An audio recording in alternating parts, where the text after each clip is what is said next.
Sahabat jiwa, mari duduk sejenak, tenangkan hati, dan biarkan aku menemanimu menelusuri satu istilah yang indah dalam dunia tasawuf, air mula hayat.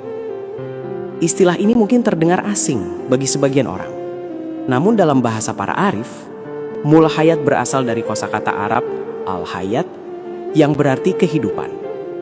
Dan ketika disematkan makna tasawuf, ia menjadi air kehidupan, air yang menghidupkan jiwa, air yang tidak terlihat oleh mata, tetapi nyata bagi hati yang sedang mencari ketenangan. Para guru sufi mengibaratkan bahwa hati manusia itu seperti tanah. Ada yang kering, ada yang gersang, ada yang retak, dan ada pula yang subur. Dan air mul hayat adalah air yang diturunkan Tuhan untuk menyuburkan jiwa. Air yang menghidupkan kembali hati yang hampir mati, hati yang lelah, hati yang bingung, atau hati yang kehilangan arah. Sahabat jiwa, mengapa mereka menyebutnya air mul hayat? Karena dalam perjalanan rohani, manusia tidak hanya membutuhkan makanan untuk tubuh, tetapi juga minuman untuk hati.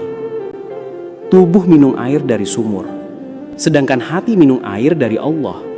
Air berupa ketenangan, cahaya, dan rahmat. Air mul hayat bukanlah air yang kita ambil dari gelas atau sungai. Ia bukan sesuatu yang bisa dituangkan dan dilihat oleh mata. Ia adalah rasa sebening cahaya yang turun ketika hati kembali kepada Tuhan. Ia adalah kehidupan batin.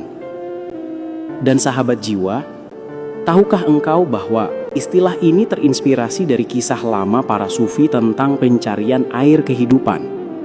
Dikisahkan bahwa di masa-masa terdahulu, para penempuh jalan Tuhan percaya bahwa ada air yang dapat menghidupkan hati dari kelalaian. Bukan menghidupkan jasad, tetapi menghidupkan kesadaran. Dari sinilah istilah mul hayat muncul, sebagai simbol bahwa hidup sejati bukan berasal dari banyaknya harta, jabatan, atau kekuasaan, tetapi dari hidupnya hati dengan mengingat Allah. Sahabat jiwa, sekarang mari kita masuk lebih dalam. Apa sebenarnya hakikat air mul hayat? Hakikatnya ada 3. Yang pertama, sumbernya hanya dari Allah. Air mul hayat bukan berasal dari manusia, bukan dari guru, bukan dari kitab, bukan dari tempat tertentu. Ia turun langsung dari Allah ke dalam hati orang yang ia kehendaki. Tanda-tandanya bukan gemuruh, bukan suara gaib, bukan penglihatan aneh. Tanda-tandanya sederhana, ketenangan yang tidak bisa dijelaskan, pengakuan bahwa kita ini hamba, dan kerelaan menerima takdir. Air mul hayat itu rahmat, ia turun tanpa suara, tapi menghidupkan seluruh batin. Yang kedua, ia mengalir saat hati kembali lembut. Hati yang keras tidak bisa menampung air mul hayat. Hati yang penuh dendam, iri, marah, benci, atau sombong, ibarat tanah padat yang ditutupi batu. Air tidak bisa masuk. Namun saat hati lembut, saat kita memaafkan, saat kita pasrah, saat kita menyerahkan diri kepada Allah, saat kita bertanya pada diri, "Ya Allah, aku hanya ingin dekat kepadamu." Disitulah air mul hayat mulai mengalir. Ia mengalir pelan, namun setiap tetesnya menyembuhkan retakan batin yang sudah lama kita pendam. Dan kemudian yang ketiga, ia membuat hati hidup 2 kali. Para arif berkata, orang yang meminum air mul hayat hidup 2 kali. Hidup sebagai manusia dan hidup sebagai hamba. Hidup sebagai manusia, kita semua sudah tahu rasanya. Lelah bekerja, mengurus keluarga, menahan kecewa, menghadapi masalah, merasa khawatir tentang masa depan. Namun hidup sebagai hamba itu berbeda. Hidup sebagai hamba artinya hatimu tahu bahwa engkau tidak sendiri. Engkau punya tempat pulang. Engkau punya Tuhan yang tidak pernah tidur, tidak pernah lupa, dan tidak pernah bosan menerima dirimu.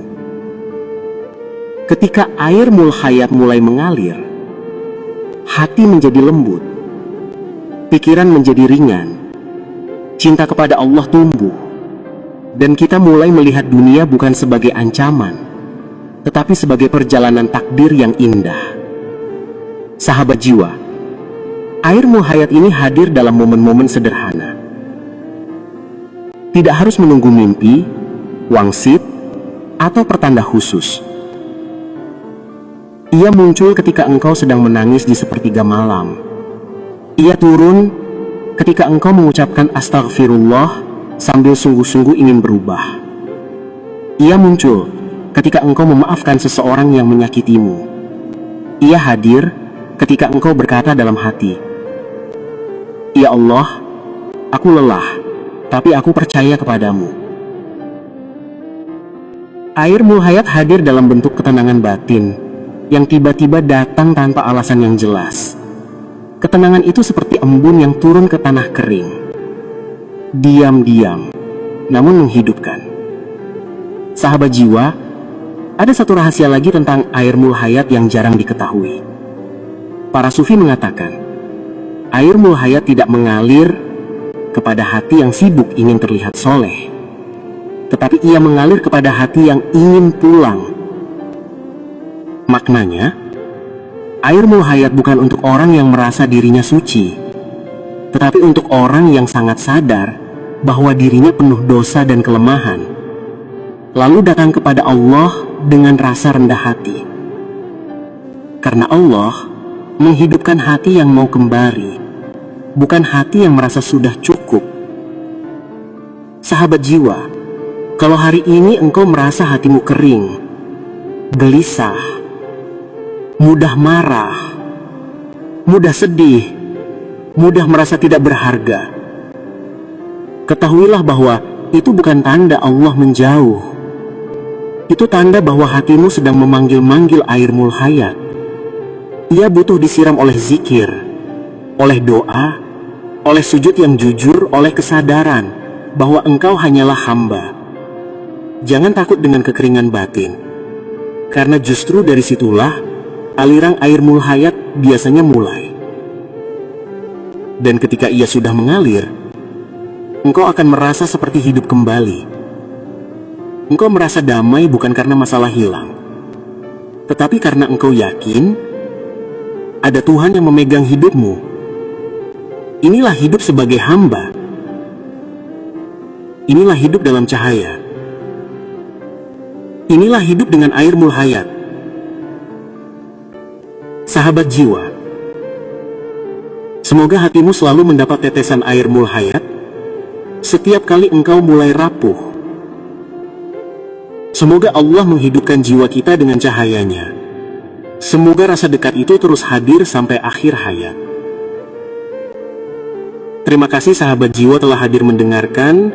Silakan sahabat jiwa ingin bab berikutnya membahas apa? Jangan lupa tulis di kolom komentar nggih.